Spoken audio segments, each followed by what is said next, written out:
जय श्री कृष्ण। राधे राधे दोस्तों, आपका स्वागत है हमारे लड्डू गोपाल ब्लॉग्स गोला चैनल में। आप लोग कैसे हैं दोस्तों? आपके लड्डू गोपाल कैसे हैं? हमारे लड्डू गोपाल, हमारी राधा रानी बहुत अच्छे हैं और हम उनका देखभाल करते हैं। उम्मीद है कि आप लोग भी अपने लड्डू गोपाल की सेवा अच्छे से कर रहे होंगे।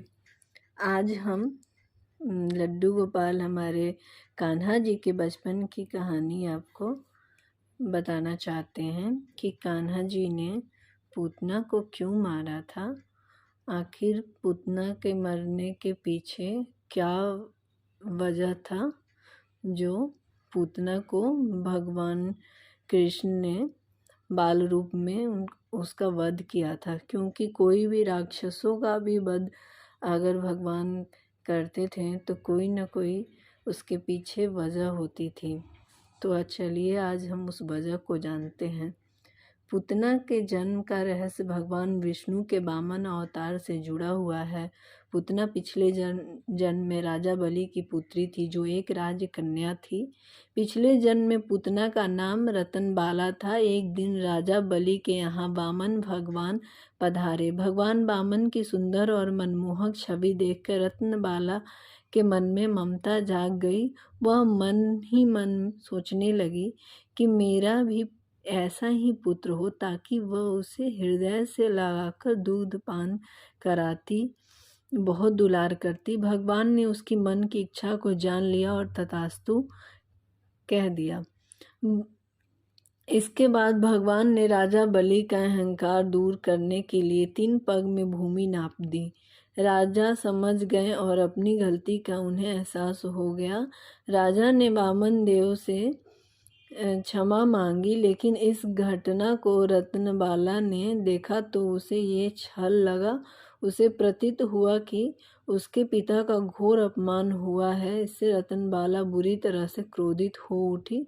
उसके मन ही मन भगवान को बुरा कहना आरंभ कर दिया।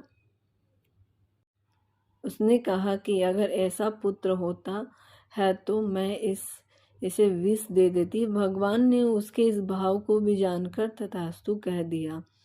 रत्नबाला अगले जन्म में पूतना बनी। पूतना कंस की सबसे विश्वास पात्र थी और उसे भाई मानती थी। वह कंस की धाय भी रही थी। कंस ने अष्टमी की तिथि के दिन जन्म लेने वाले सभी बच्चों को मारने का आदेश दिया। आदेश मिलने के बाद पूतना गोकुल पहुंच गई। पूतना वेश बदलने में माहिर थी। उसने सुंदर स्त्री का वेश धारण किया और भगवान कृष्ण को दूध पान कराने लगी। इस प्रकार से भगवान ने उसे पहचान लिया और उसका वध कर दिया। इस प्रकार से भगवान के हाथों पूतना का वध हुआ और वह जन्म मरण के बंधन से मुक्त कर दिया।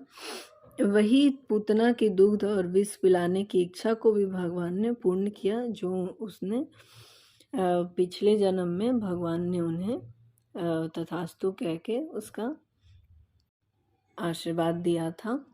तो भगवान ने पिछले जन्म में जो भी उसकी इच्छाओं के लिए उसको वरदान दिया था, उसकी इच्छाएं भी पूरी हो गई। क्योंकि भगवान जब भी राक्षस या इंसान जिसके भी इच्छाओं के लिए वो आशीर्वाद देते थे, वो चीज़ें कहीं ना कहीं किसी न किसी रूप में पूर्ण होती ही थी।